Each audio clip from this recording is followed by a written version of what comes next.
Olá, bem-vindo, bem-vinda ao meu canal. Eu sou a Suzana Leão e esse é o canal Suzana Leão Espírita Progressista.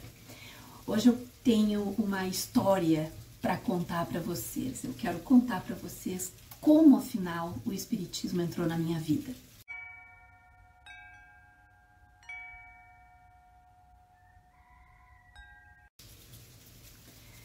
Queridos e queridas, eu brinquei uma vez aqui no canal dizendo que, como eu nunca fui convidada para explicar como é que o Espiritismo entrou na minha vida em nenhum canal de espíritas, eu hoje estou aqui contando para vocês. Afinal de contas, né, nós somos já uma grande família e eu acho interessante falar sobre isso, até para mim mesma, né, para que é interessante a gente fazer essa coletânea de lembranças e costurar, digamos assim, uma trajetória com nexo.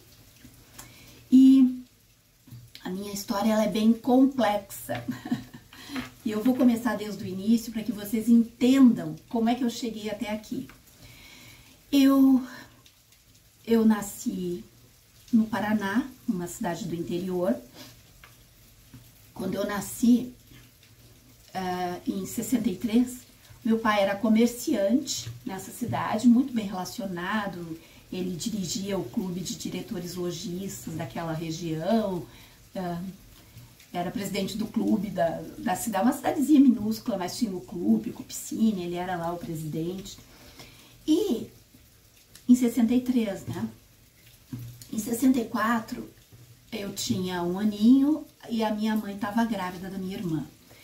Eu vou omitir alguns dados, tá, gente? Porque ainda existem pessoas que estão vivas nessa história toda. Eu não quero ferir suscetibilidades, né? Vocês sabem que é complicado.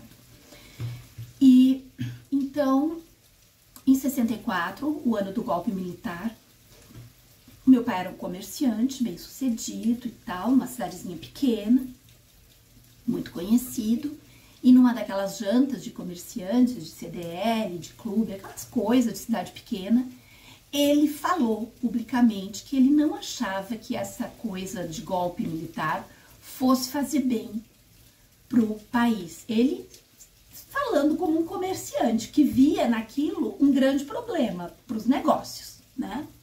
Mas um detalhe, meu pai tinha o comércio dele, a fachada do comércio dele era pintada de vermelho. Uma coincidência, porque ele não era um homem político. Talvez no passado dele ele tenha sido, mas naquele momento em que ele vivia, ele não se metia em política. E essa fala dele não teve intenções políticas, né, de militância política. Essa fala dele foi muito pragmática, comercial, né? Enfim, o golpe aconteceu em 65. Antes da minha irmã nascer, minha mãe já prestes a dar à luz, não 65, 64, final de 64, perdão. Minha mãe grávida, eu pequenininha, eu com 1 aninho, né? Aí o que acontece? Meu pai para um carro na minha casa. Era um sobrado, o comércio era embaixo, a gente morava num apartamentinho em cima. De noite, com homens, carro preto, não identificado, chamam meu pai desce de pijama, eles botam meu pai dentro do carro e somem com meu pai. Tá? Então, minha mãe grávida, com as crianças, negócio. Eles devolveram meu pai 1 semana depois, uns dias depois, de pijama, né? Meu pai abalado, não falava sobre o que tinha acontecido. E um detalhe, gente, eu vim saber dessa história muitas décadas depois, um pouco antes da minha mãe falecer. Meu pai já tinha morrido. Um pouco antes da minha mãe falecer, que ela me disse que aquilo era um segredo deles, que eles não falavam para ninguém, que eles não contavam isso para ninguém. E ela me pediu, implorou que eu não contasse para ninguém. Enquanto ela viveu, eu não contei para ninguém. Depois que ela faleceu, eu achei que esse tipo de segredo não era uma coisa boa de se guardar, né? né? Eu acho que a gente precisava falar a respeito dessas coisas. Então, depois disso, eu conto isso para vocês saberem como é que eu vim parar no Rio Grande do Sul. Depois disso, o meu pai vendeu tudo baratinho, talvez até tenha vendido para quem denunciou ele, né? Sabem como são os abutres, né, nessas situações. Vendeu tudo muito baratinho lá, torrou, e nós nos mudamos. Família toda. Fomos para Minas. Ele tentou fazer um negócio lá de hotel, junto com meu avô, sogro dele, né? Não deu certo, ficamos lá um tempo, daí voltamos pro Paraná. Aí, do Paraná, voltamos para Minas. Tipo, sabe aquela coisa de uma família que fica perdida, totalmente perdida, desestruturada e que vai fazendo loucura? Vocês imaginem, eu não sei o que aconteceu com ele, mas eu imagino que não deve ter sido nada bom. Eu imagino que não deve ter sido nada agradável, né?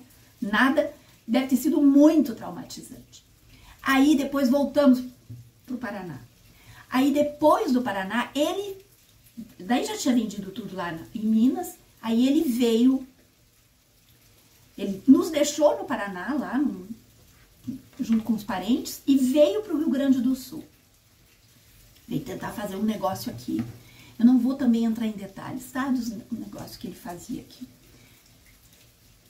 Porque, não, mas eu acho que na fábrica não tem mais ninguém viu. Ele teve uma fábrica de sorvetes aqui.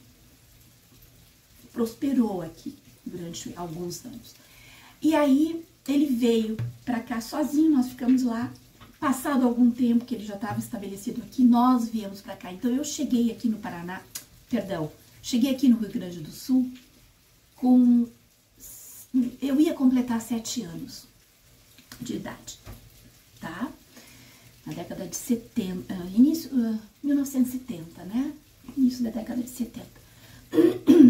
Nesse meio tempo, gente, eu entrava nas escolinhas dessas cidades pequenininhas como ouvinte, porque a gente se mudava tanto que eles não me matriculavam em nenhuma série. Então eu me alfabetizei sozinha, eu aprendi a ler, escrever, tudo sozinha. E não tinha como, eu ficava num cantinho na sala de aula, porque tinha muito bullying, as crianças jogavam pedra em mim, eu jogava pedra nas crianças, um troço pavoroso, sabe? Pequena, aquela coisa, filme de distopia. A cidade pequena é rural, né? Bem rural, escolinhas rurais. Bom, daí viemos pra cá, daí eles nos matricularam, tá, a escola e tal, daí que eu fui pra aquela escola, colégio de freira. Bem, ele prosperou aqui, vivemos alguns anos bem, né, uma vidinha normal, assim, e daí terminou, daí na ditadura, gente, a economia, ela tava completamente descontrolada. Completamente descontrolada, né? E na década, final dos anos 70, começou inflação. Na década de 80, porque a ditadura foi até 85, na década de 80 foi um desespero de inflação. Foi um desespero. O país começou meio que a derreter, né? Porque aquela ditadura militar era uma farsa. Aquilo era uma farsa. Aquilo eles diziam, progresso, ordem e progresso. Era silenciamento das pessoas, né? E atraso. Tinha atraso. O Brasil estava atrasado, economia destruída, inflação horrorosa. Aí o negócio do meu pai começou a dar água. Era inflação. Ele não deu conta. Ele já estava cansado. Não que ele fosse velho. Ele não era velho, ele estava com 50 e poucos anos. Mas uma vida toda muito, muito terrível, né? Muda aqui, faz pra lá, foge aqui, vai pra lá. Isso desgastou ele como pessoa. Então ele aparentava ter mais idade do que ele tinha. Porque tu vê, eu tenho 61 anos. O meu pai morreu com 59, ele aparentava ser muitíssimo mais velho que eu, né? Enfim, aí década de 80, ele faliu. Ele faliu. Não foi na década de 80, foi no finalzinho da década de 70, eu acho que foi em 79. Ele faliu, a fábrica dele quebrou. E naquela época não tinha ainda aquela lei que protegia a única casa que a pessoa tinha. Que foi uma lei, eu acho que foi o Collor, foi a única coisa de boa que o Collor deixou para nós. Foi essa lei, que protege, né, que não pode ser tirado numa falência o único bem que a pessoa mora. E eles tiraram a nossa casa, né? Então, no processo de falência, nós perdemos a casa. Perdemos a casa, perdemos tudo. E eu tinha 17 anos. Aí eu fui trabalhar. O meu sonho era estudar, fazer letras. Eu sempre gostei muito de escrever, sempre gostei muito de... Tinha sonhos, assim, né? De talvez lecionar, ou talvez me tornar uma escritora, sei lá. Coisas de sonho de adolescente. Mas eu queria estudar, Eu tinha feito um curso técnico de química e aí fui tentar arranjar um emprego naquela área, não tinha, porque estava tudo quebrando, tudo falindo, as empresas, as fábricas, tudo. O que aconteceu? Fui trabalhar no comércio, 17 anos. Comecei a trabalhar no comércio, tá? Ajudava em casa, meu pai completamente deprimido, a gente morando numa casinha bem simplesinha, e ele deprimido. A minha mãe, nos últimos anos, ela já estava meio que completamente fora do ar, sabe? Via base de calmante. Toda essa história bagunçou muito a cabeça da minha mãe. Muito. Ela nunca conseguiu se reerguer disso. Ela nunca conseguiu. Essa coisa de ter que ficar se mudando, de ter que ficar, sabe? Ela nunca conseguiu superar aquele comecinho lá maluco dos anos, né, de 64, da época do Collor, nunca conseguiu.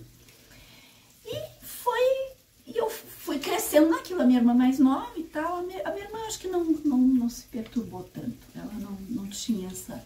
Mas eu me perturbava muito com tudo isso, eu me perturbei muito com tudo isso, eu pensei, não, eu não vou continuar acompanhando isso. Por quê? Um determinado momento, eu trabalhando, minha irmã estudando, eu já tinha feito meu curso técnico lá, mas não consegui trabalhar na área, e eu estava trabalhando no comércio, a minha irmã terminando o curso técnico, e aí eles decidiram, ele e minha mãe, meu pai e minha mãe, decidiram, nós vamos nos mudar do Rio Grande do Sul. Aí eu pensei assim, eu não tinha 18 anos completos, eu pensei o seguinte, comigo não, eu não vou, não, eu passei minha vida inteira desse jeito, sem saber o que tinha acontecido, passei minha vida toda fugindo de um lugar para outro, sem saber exatamente porquê. Olha como é importante diálogo dentro de uma família, né? Não que se vá contar isso para a vizinhança, porque a gente não sabe com quem a gente está lidando, mas a família precisa saber.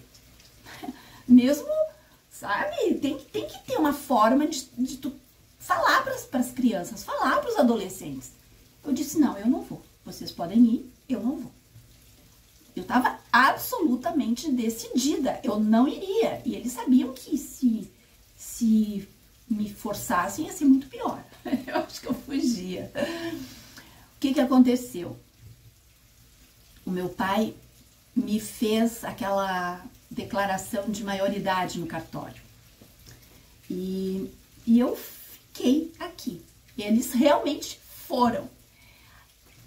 Nesse meio tempo, eu estava namorando um homem muito mais velho que eu, que depois, né, eu fiquei sabendo, assim, ficou aquele cenário claro na minha cabeça, que é daquelas pessoas, tipo um predador, né, um predador, que me viu vulnerável, jovem, né, vulnerável, e pensou, né, ali.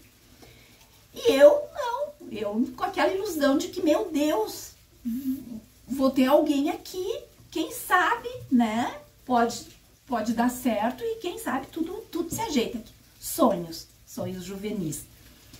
Bem, gente, a minha tragédia começa exatamente aí. Meu pai e minha mãe vendem essa casinha e eles vão quebrar a cabeça pelo mundo. Essa parte eu nem vou entrar em detalhes, que foi uma quebração de cabeça. Eles perderam tudo o restinho que ainda sobrou, né? Aí eu fiquei aqui no Rio Grande do Sul. Daí eu já tinha completado 18 anos, mas eu tinha ficado alguns meses com aquela declaração de maioridade. E eu fiquei aqui com a minha irmã. Meu pai pagou uma pousada, uma pensão para ela, e eu fiquei morando com aquele namorado, né? E eu cuidava dela, e ela morava naquele lugar que já estava pago, e ela terminava os estudos, e eu trabalhava, e... Bom, gente, sabe uma verdadeira tragédia, assim, quando se desenha? Pois foi essa tragédia. Aí, eu engravidei. Essa é a coisa, né? As coisas quando acontecem. Sozinha, com uma irmã mais nova, com um homem tóxico, muito mais velho do que eu, e grávida. Nesse meio tempo, meu pai e minha mãe perdem as coisas tudo, dá tudo errado, passa alguns meses, minha mãe diz que vai voltar. Aí minha filha nasce, aquele relacionamento uma desgraça, e eu consigo me separar daquela desgraça. Aí eu, sozinha, 19 anos, com uma filha, cuidando da minha irmã e trabalhando, e aí a minha mãe diz que tem que voltar, porque eles perderam lá tudo. Então vocês imaginem, eu tinha 20 anos cuidando de mãe que não trabalhava, ela tinha, como eu disse, ela tinha problemas emocionais muito graves, cuidando de mãe, cuidando de irmã mais nova, filha, aquele encosto que era aquele homem tóxico, né, que mesmo terminando, continuou me torturando. E a filha, né, num lugar aqui sozinha. Então, neste momento, eu desabei. Nesse momento, eu desabei. Eu adoeci muito. Eu adoeci, eu acho que toda, espírito, perispírito, corpo, eu adoeci. Total. Naquela época não tinha SUS, naquela época eu trabalhava no comércio, o fulano lá me ajudava com o bebê, né, coisas assim do bebê e tal, mas mais nada. E aí eu pensei, meu Deus do céu, o que eu faço? Eu tava um palito, assim, eu acho que até anorexia eu tive. Eu tava um palito. Aí, passou um tempo, eu soube de um médium. Aí começa a minha trajetória dentro do espiritismo. Eu não frequentava palestra, nada. Quando meu pai ainda estava bem de vida, de vez em quando, ele tinha um amigo que era da Umbanda, de vez em quando ele nos levava para tomar passe nesse centro. Só isso. Eu não tinha... Mas eu sempre gostei dessa coisa de espírito, sempre gostei. Até numa oportunidade que nós fomos nesse centro tomar passe, um preto velho que estava ali fazendo os trabalhos, espírito de um preto velho, né? Chegou perto de mim, me deu um passe assim, daí ele botou a mão aqui assim, ele disse assim, tu pensa muito. Tu pensa muito. Né? Como assim, tipo, relaxa. Eu continuo sendo assim. Eu sou muito racionalista, acho que é por isso até que eu impeço, eu bloqueio a mediunidade em mim, isso depois eu conto. Mas assim, começou ali, eu descobri um médium, eu fiquei muito doente, totalmente doente, daí eu descobri esse médium, era um médium muito famoso da época, que morava em Pernambuco, tá? Naquela época não tinha internet. Eu descobri através de uma revista. Aí tinha lá o endereço para mandar uma carta, para fazer um atendimento espiritual, e tinha que mandar a carta com um selo dentro. Eu fiz isso. Veio a resposta, eu fiz o atendimento espiritual. Gente, eu tava muito doente, eu tive até hipotiroidismo. Eu fiquei magra, parecia que eu tava anoréxica. Fiquei com muito problema. Uma dos motivos de eu usar muito o E-Sharp é que durante muito tempo eu tive um nódulo na tireoide e acho que não tem nada a ver com essa bronquite que eu tenho agora, mas eu tinha que usar sempre um lenço porque aquilo era muito feio. Eu começava a falar, as pessoas ficavam olhando pro meu pescoço, aquele nódulo pulando, mas enfim, né? Aí eu veio a resposta, eu me preparei para aquele atendimento e fiz a tal da cirurgia. Como não tinha SUS naquela época, tinha que ir a Porto Alegre, no Hospital das Clínicas. E eu tinha que primeiro fazer uma consulta, pagar uma consulta cara com um médico endocrinologista, que ele me encaminhava para o Hospital das Clínicas para fazer as punções, as coisas. Ele queria me operar, ele queria tirar o cisto, queria operar. Mas eu pensei, não, vamos com calma que eu primeiro vou tentar esse tratamento espiritual. Acho que vai dar. Fiz o tratamento, era uma cirurgia à distância e tal. E o cisto era um carocinho duro, ele era sólido. Eu até boto a mão aqui às vezes, porque, nossa senhora, quanta coisa que a gente passa, né? E aí, no dia seguinte, depois da cirurgia, eu botei a mão, gente, aquele negócio tava mole, parecia uma gelatina, assim, uma coisa. E foi indo, 2, 3 dias, aquilo desapareceu, totalmente, sumiu, acabou, não existia mais. Eu voltei no médico, ele me olhou meio atravessado, mas uma coisa, o que tu fez? Tu fez algum... Daí eu disse, não fiz nada. Ele ficou com uma pulga atrás da orelha. Eu pensei, não vou contar pra ele, nem conhecia direito aquele médico, não vou contar pra ele a questão da cirurgia. Aí depois disso, depois disso até o meu pai voltou também, porque antes só minha mãe tinha voltado, meu pai ficou meses sem aparecer, acho que mais de um ano sem aparecer, tentando lá com a família dele e tal, nada dava certo. Aí ele voltou, tava doente, tava todo doente, então eu tinha bebê pra criar, mãe amalucada, pai doente, e a minha irmã mais nova. Aí, e ainda o encosto, né, que era aquele homem, que sempre azucrinava e tornava tudo, assim, um pesadelo. Então, foram anos, assim, que eu penso, meu Deus, eu não consigo entender como é que eu sobrevivi a isso. Sinceramente, não consigo entender, mas foi. Aí aquela doença toda, aquela magreza, aquilo, parece que aquilo começou a melhorar, sabe? Eu fui indo. Aí nesse meio tempo meu pai falece com 59 anos. Teve um derrame e não teve volta. Aí eu tinha... Daí a minha mãe tava morando comigo já, né? Ficou e tal. E aí eu tive, assim, um baque de novo. Eu não sei se eu acho que era muito mais emocional, sabe? Aquela coisa toda ia me pondo pra baixo. Era como se eu não tava mais dando conta, né? Sozinha. E eu morava num apartamento que a 1 quadra ou 2 quadras ficava no centro espírita. E um dia de noite, eu peguei a minha filha, nossa, cada loucura que a gente faz, né? Peguei a minha filha, ela tinha uns 3 aninhos, eu acho, 4 aninhos, e fui com ela caminhando. Eu pensei, eu tenho que achar onde é esse cedo, de noite, e eu com ela no colo. Aí eu olhei assim aquela parte, tinha uma senhora na porta. Isso é uma cena assim que sempre me traz muita coisa boa, assim, sabe? Muita lembrança positiva.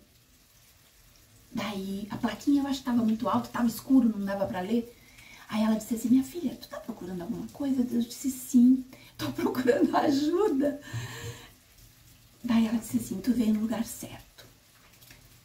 Aí ela pegou minha filha e não sei o que me aconteceu, que eu acho que eu desmaiei. Não sei se eu desmaiei ou se eu não sei o que houve. Sei que me carregaram para uma salinha. Eu pensei, gente, cadê minha filha? Uma senhora estava lá com a minha filha. Olha como a gente faz coisas assim. Me carregaram para uma salinha. Agora que eu começo a lembrar disso, eu penso, meu Deus, que coisa mais incrível. E ali, eu acho que ficaram uns 5 médios em cima de mim. Eu tava apagada, eu não me lembro o que aconteceu.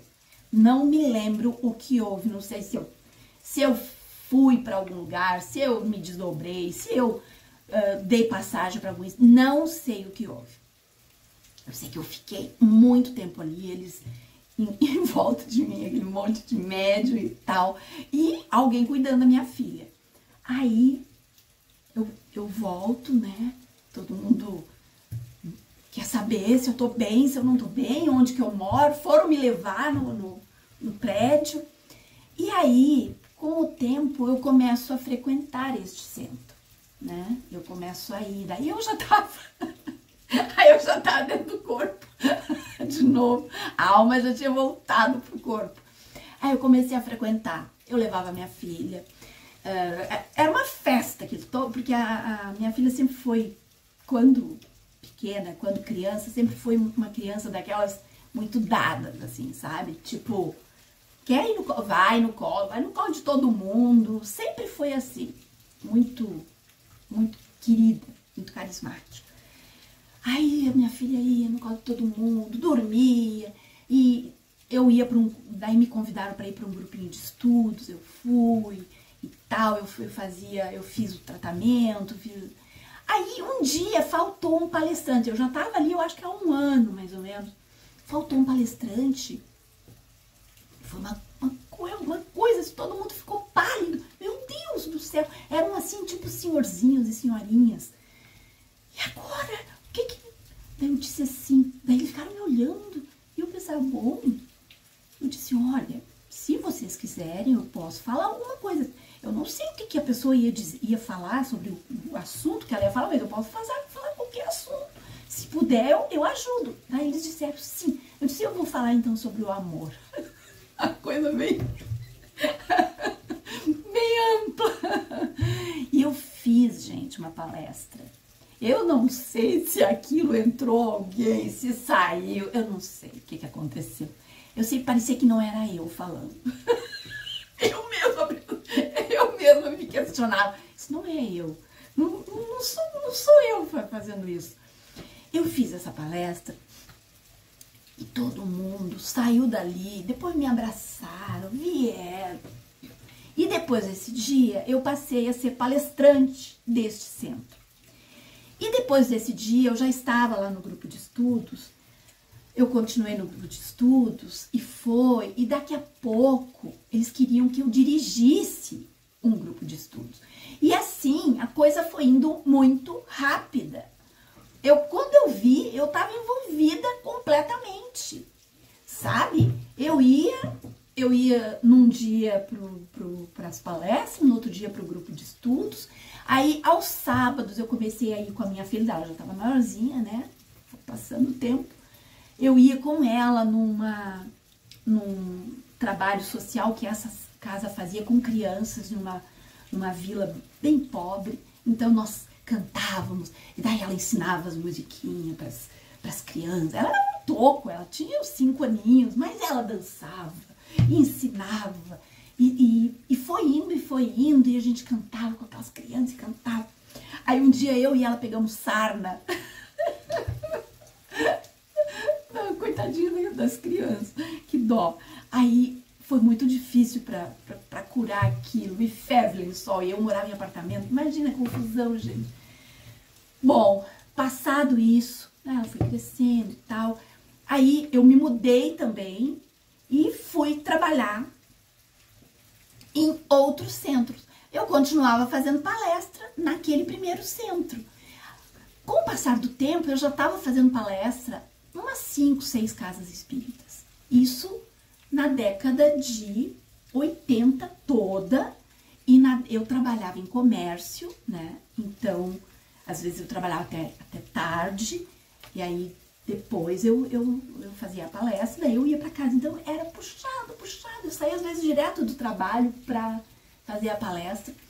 Às vezes fazia em outro. Daí, centros de outras cidadezinhas começaram a... Nisso a minha vida já tinha dado uma bela de uma guinada, né? As coisas já estavam bem melhores, né? Financeiramente falando.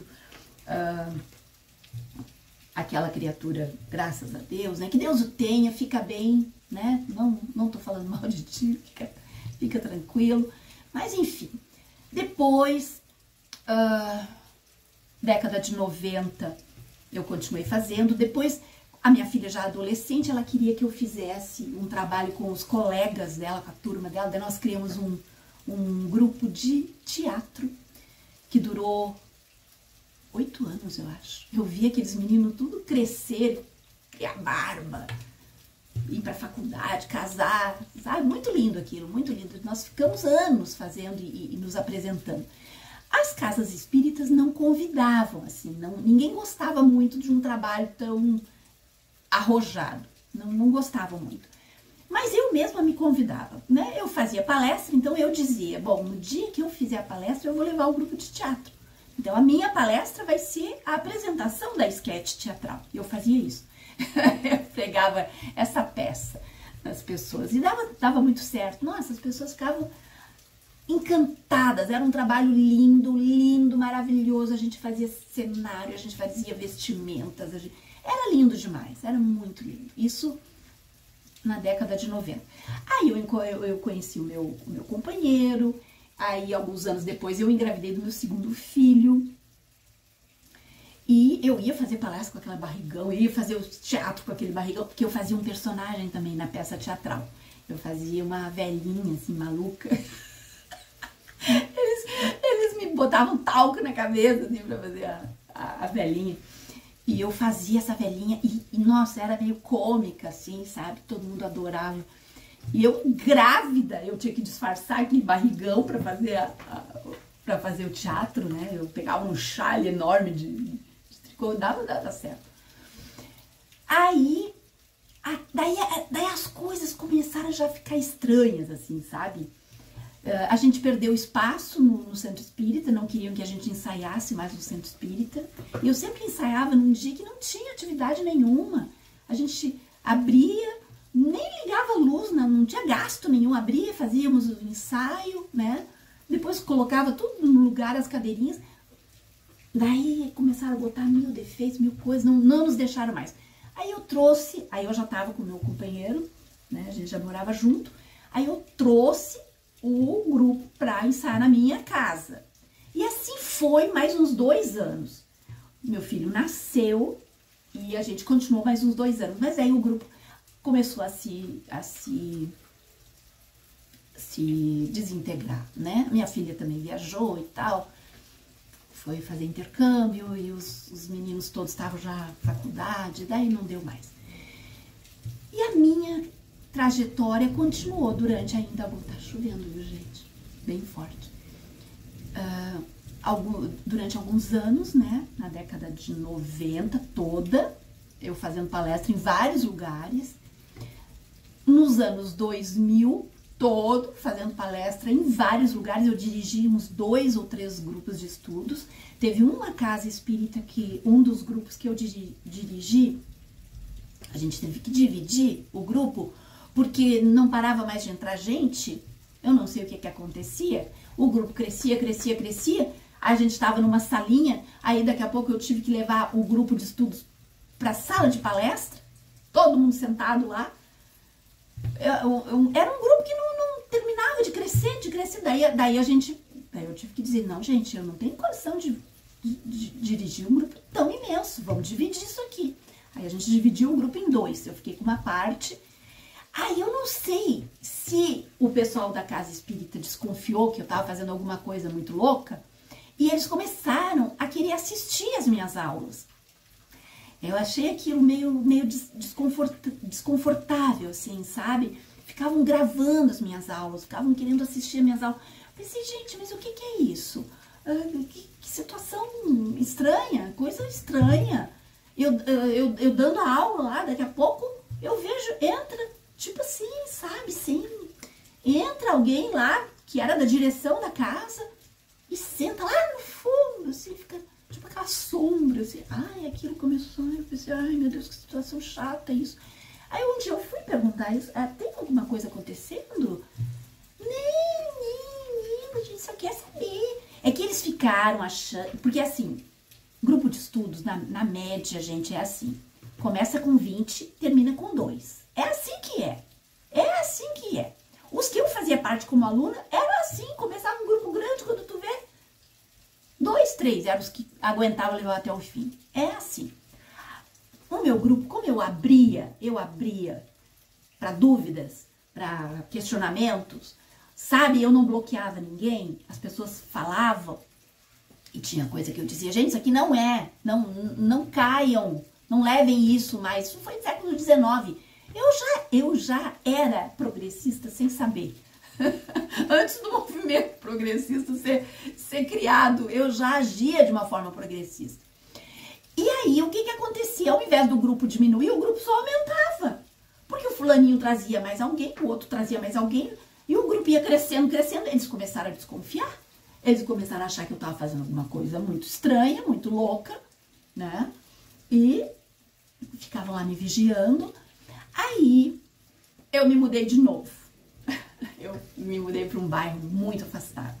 Aí, nesse momento, eu já estava com meu filho pequenininho, bebezinho. Aí, eu pensei, eu vou passar esse grupo para outras pessoas, né? E foi o que eu fiz, porque eu não vou mais vir aqui, eu vou ficar só naquele outro centro que era mais próximo do lugar onde eu estava morando naquele momento. E fiz isso. Mas continuava indo fazer palestra. Então, eu continuei um trabalho intenso no movimento espírita, ainda naquele movimento tradicional, grupo de estudos, tudo, palestra, tudo. Quando eu fui meu filho já pequenininho e tal, eu fui para este outro centro, eu fui convidada para participar de uma sala de apometria e eu fiquei algum tempo ali. Era só como para fazer eles chamavam de doação de energia. A gente ficava doando ectoplasma, né? Doando ectoplasma para que os médiuns pudessem trabalhar. E eu fiquei também um bom tempo, aprendi muito ali. Aí eu já estava numa outra pegada, eu já estava com uma pegada assim de tomar nota, escrever. Eu já queria ir um pouco mais a fundo, né? De estudo mesmo. Eu fazia já umas palestras um pouco mais densas. E isso, final da década de 90, início da década de 2000, foi.